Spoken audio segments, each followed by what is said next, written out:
all the distinguished friends from the Insolvency family, ladies and gentlemen. My apologies, there seems to be some mix-up in the timing in my calendar and what I just saw as your program. But I'll have to have that investigated when I get back. But happy to meet with the professionals. We've been reading about all your work for the last few years since IBC came in. And it's probably the first time I'm meeting all of you as a group, and I'm glad that you have this Institute of Insolvency Professionals, which I believe must be engaged in knowledge sharing, training, skill development, understanding each other's issues, problems, and therefore the need of such a body is truly very, very important. It's the 5th foundation day. You've covered a lot of ground over the last few years. We are seeing a lot of large accounts getting resolved over the last few years. Of course, we've also heard a lot of criticism in the last few years in terms of delayed resolution, in terms of processes which could not be completed in the stipulated timeline. But the good part is that we've always had a dialogue and have learned over the last 4 or 5 years of the IBC implementation. Obviously, such a game-changing reform from the past, where resolution would take probably decades, we have come to a situation where we can reasonably expect resolution to happen within the stipulated timeline with an occasional delay. But resolution is happening. That is a reality. And I must compliment all of you for the work that you have done. It's also very redeeming to see that IBC has also reached 5 years of completion earlier this year, in May 2021. So 5 years is a good amount of time to understand the nuances of a new law, make amendments, and we've been making amendments wherever required, called for based on your experience. And I do believe that going forward, we will be able to see significant positive action in terms of what is good for the banking system, in terms of what is good for the credibility of India and our financial architecture, that persons who don't pay back will be called to task or called to question. Insolvency has happened in the past also, and we've had a number of efforts. If I remember, BIFR, SICA, then SURFACE, we had a number of efforts, but possibly the IBC has been the most successful so far. And if you look at the levels of recovery, if you look at the timelines of recovery, in all respects, the performance of IBC, the work that the Institute of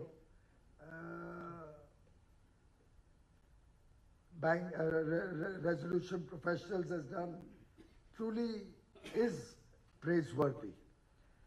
This legislation was also important from the perspective of ease of doing business, because confidence of the system that people can be forced to pay back their dues is important if you want to attract investment and business.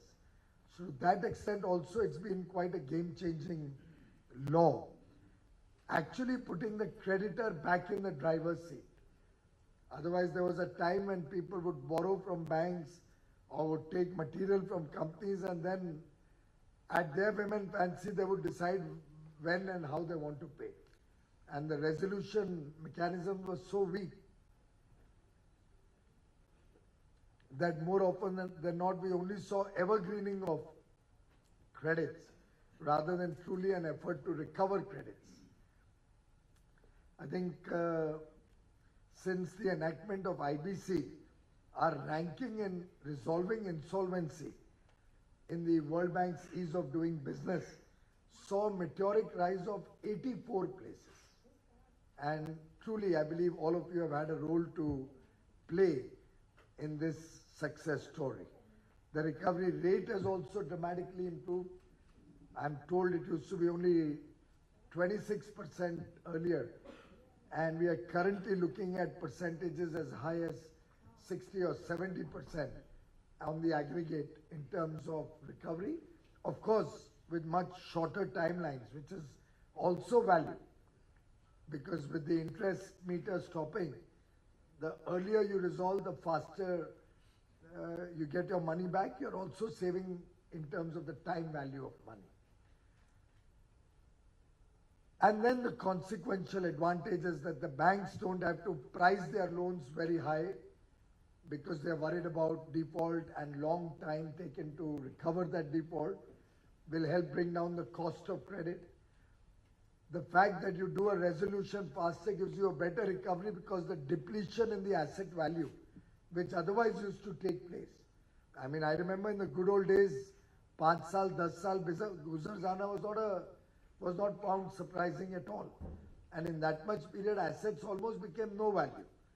At best, the land value would increase, everything else would be down to near zero. More importantly, what we have achieved through IBC and your effort has been the shift in the attitude of people, both of lenders and the borrowers.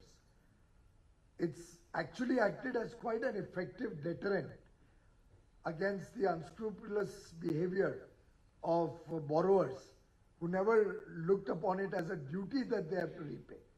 And it has also helped in terms of giving the bankers a cautionary note that don't do indiscriminate lending, do your due diligence well, and B, the confidence that they can recover their money for any unforeseen circumstances. After proper due diligence and good effort, they still could not make, any entrepreneur could not make his business successful. It has given the confidence that money can be recovered. But the most important thing is, it has also freed up a lot of capital or money blocked up in the banking system, which will help us to save companies or save businesses, many of which would have otherwise just gone down the tube, closed down. And obviously in the process, saving jobs, which is probably one of the most important elements of our work here.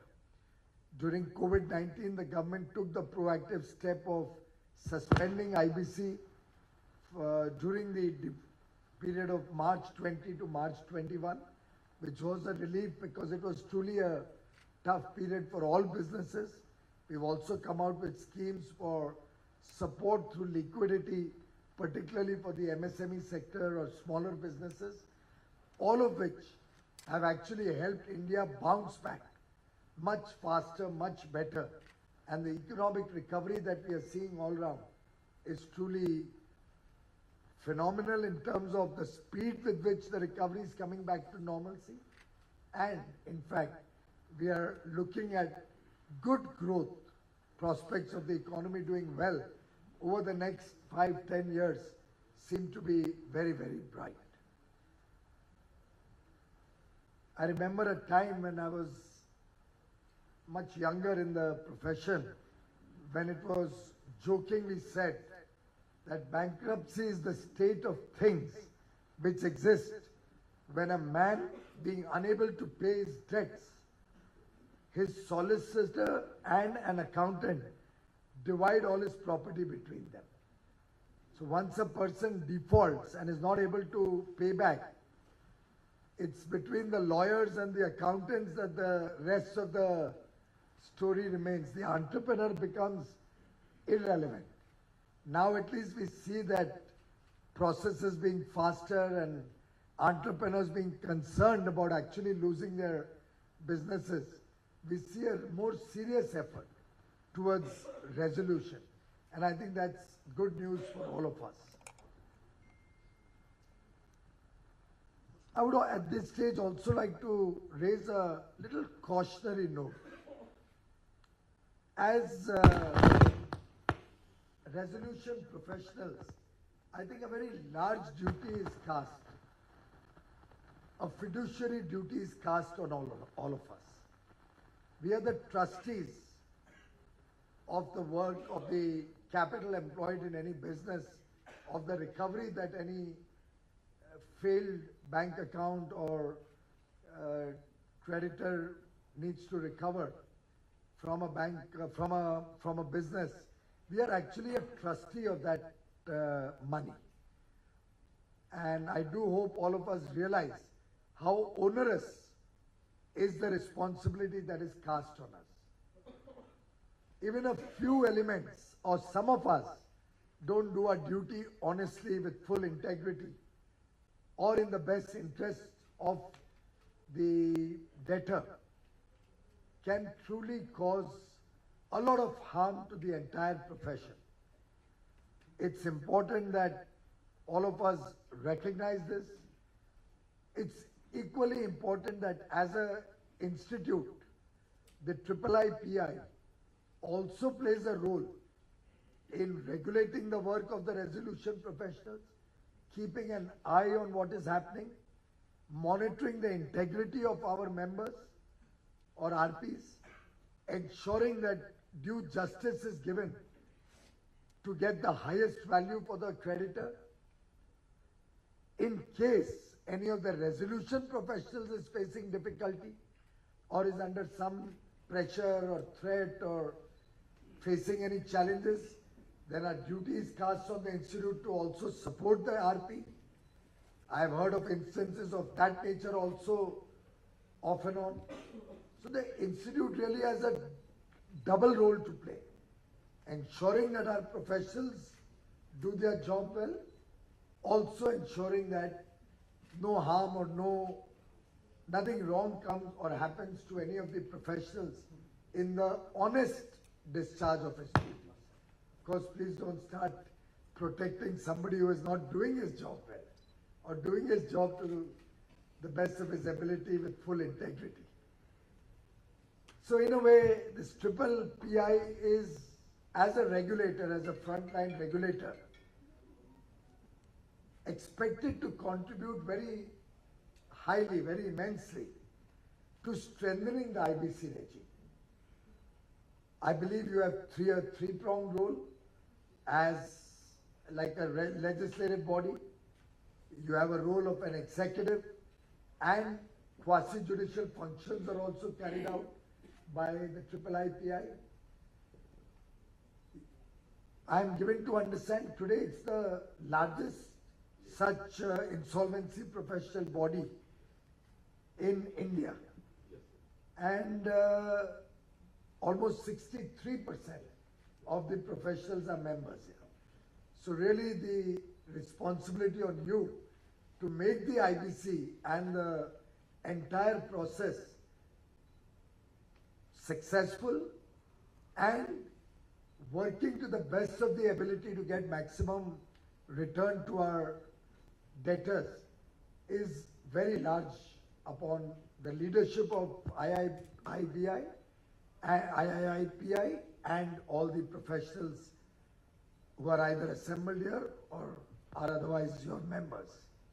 I believe a number of chartered accountants, lawyers, cost and management accountants or company secretaries, amongst other professionals who have gone through the training program, have also become resolution professionals and are working towards making this entire process a big success.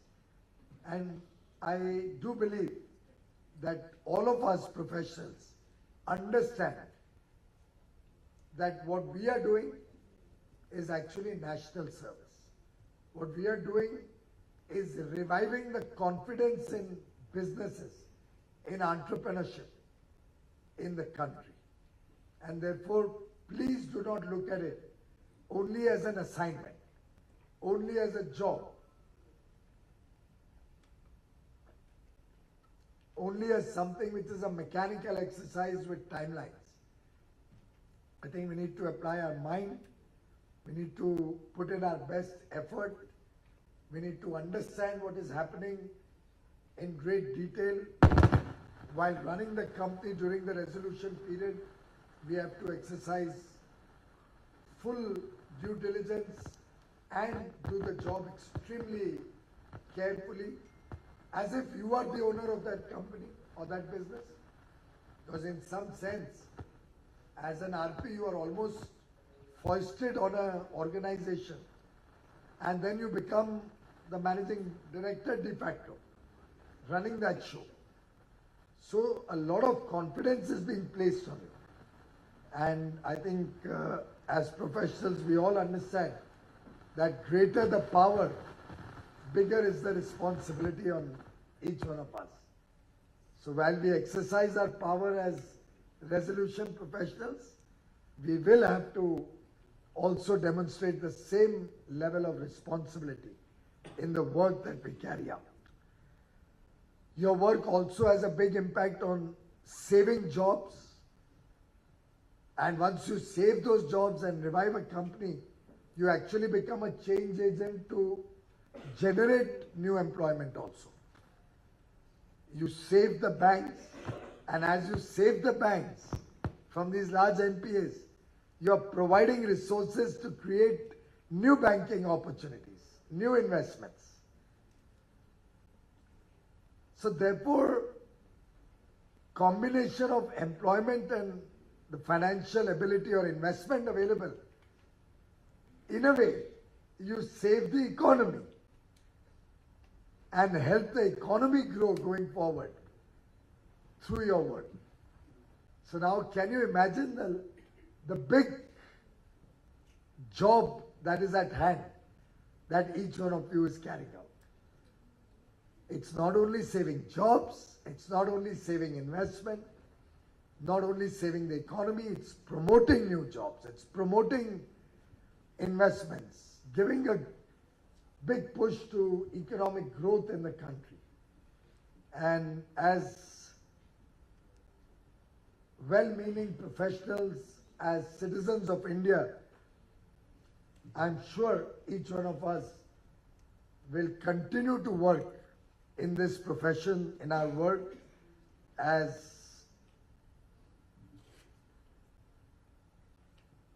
the change agent for a better future for those millions of people who have still not got an opportunity, who still not got the kind of education and working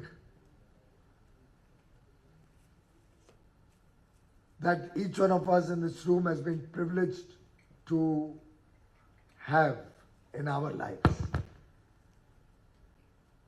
As professionals, if I may venture to suggest, we should look at 5 guiding principles in our work. If you ask me, at the top of the line, I would look at integrity. The most important guiding principle that should determine the way we work. Objectivity. Whatever work we are doing, are we doing it with a sense of understanding, knowing what we are set out to do? Are we doing the job in a systematic manner? Are we setting out our timelines, our plans effectively?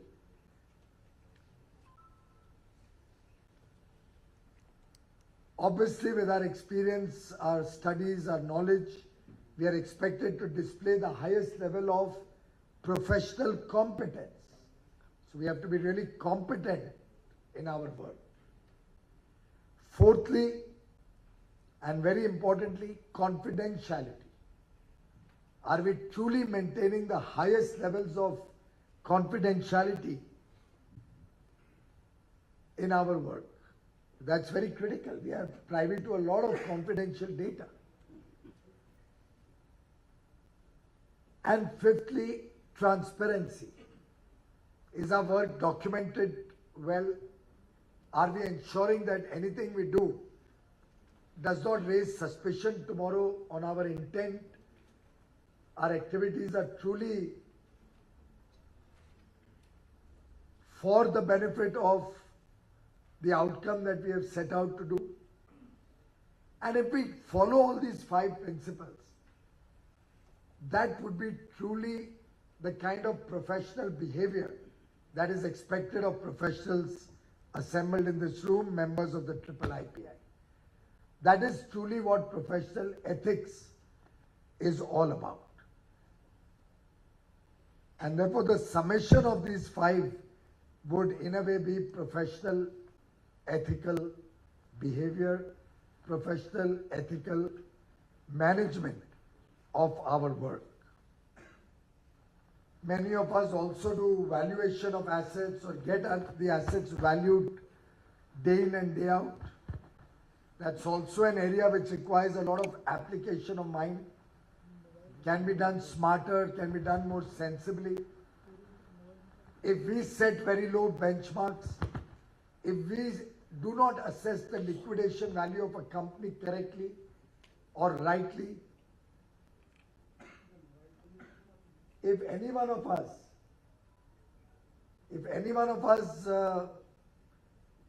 tampers with the valuation or influences the valuation by not disclosing fully all the assets or all the potential values of the asset which is under consideration or under sale, then also we are doing a deep injustice to our work. And for all of this, I think we could use technology in a big way in our work, whether it's valuation, whether it's resolution, when we are speeding up the resolution of bad loans. I think technology can play a big role. And I would urge IIIPI to focus and see what kind of tools we can develop for our professionals to use to help them in their work. And I'll tell you how small things through technological innovation can make a difference. A simple thing like benchmarking.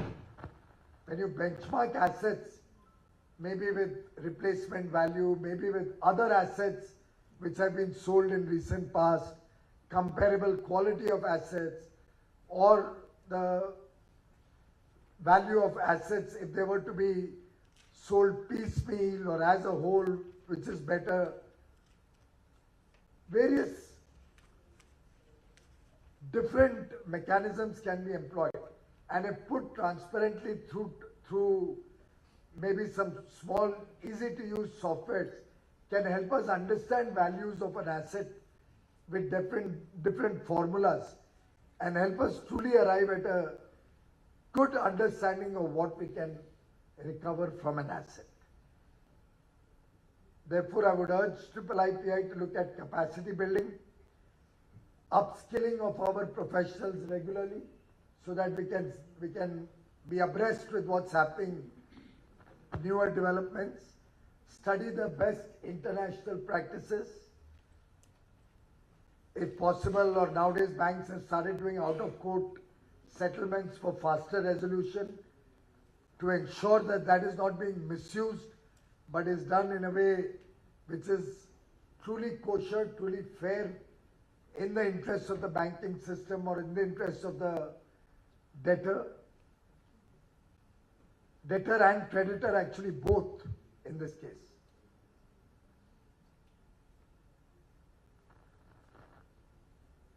So let's all of us work together.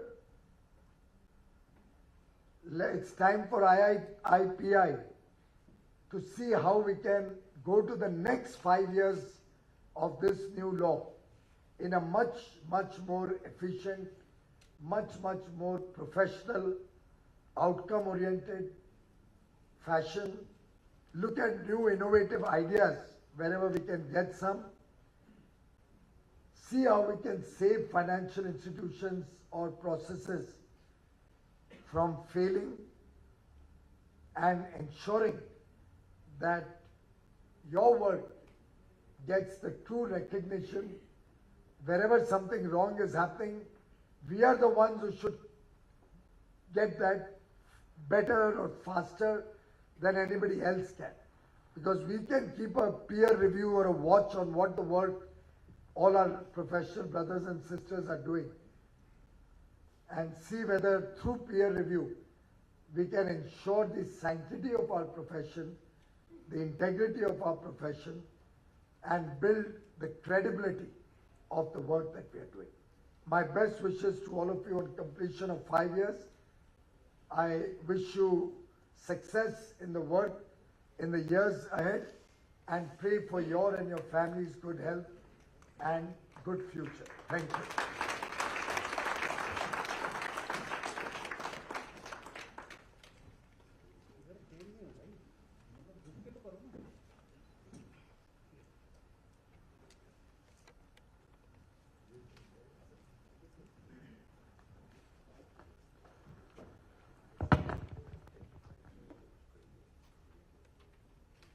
Very good afternoon. A really inspiring inaugural session we had today. Thanks to the insightful addresses by our eminent guests